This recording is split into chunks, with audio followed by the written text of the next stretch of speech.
Now, Limpopo authorities are investigating the horrific bus crash that claimed the lives of 42 people and left 45 others injured. The driver apparently lost control and the bus overturned at Tshambudzi Valley, which is a mountainous stretch on the N1 near Louis Trichardt on Sunday afternoon. The bus was traveling from the Eastern Cape en route to Zimbabwe and Malawi. SABC News reporter Lutendo Bobodi has the latest update on this. Lutendo, good morning. A tragedy on quite a significant scale given the number of lives that were lost and those injured. But just bring us up to speed with the latest developments in this particular story. Yeah, thank you so much, Second. It was heart-wrenching seeing such a tragic accident and, seeing bodies being retrieved and seeing a lot of people, 42 people losing their lives. By the end of the day, yesterday, it was 42 people that perished. But I just brought in Premier of the province, Dr. Gqeberha, to give us more update on what could have transpired overnight. And she joins me now. Premier, thank you so much for your time and thank you so much for your patience. I'm sure you did not sleep a wink last night and you were watching the developments. Can you keep us up to date? Yes, morning to all your viewers out there. Yes, indeed, it has been a difficult past 2 nights. What we can indicate is that, unfortunately and regrettable, so out of the death toll, we have now increased from 1 last night, bringing the total number of the deaths as a result of this fatality to 43. This one, it's a male patient who was amongst the 6 priority one. Those that we indicated were very critical. So unfortunately, he passed on last night, and that is the update that we can indicate to you. Okay, and I understand the process of identifying bodies. I understand the bodies, 41 of those are in Siloam. When will that process start?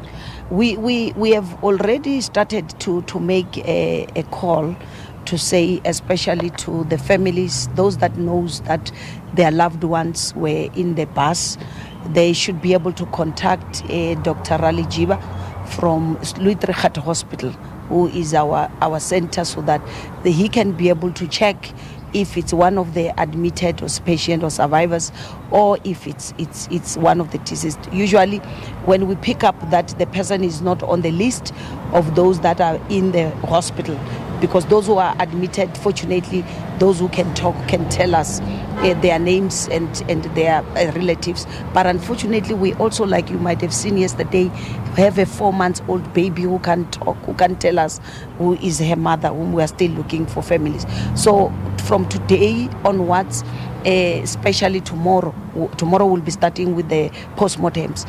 We are saying to families must come, and then we now start to do that identification, even if it will not be that formal positive identification process, which we still need to conduct it with the assistance of the police. Thank you so much, Premier. Thank you so much for your time. Well, that was Premier Dr. Gqeberha giving us updates on what could have happened, and we understand that now it's 43 people who perished in that extent. We are keeping our eye on it and we'll keep you updated as far as developments are concerned. Lutendo, I know you just stepped away from the Premier there, but there was also a report that boxes of ARVs were found in that bus among the wreckage there, and other prescription medication.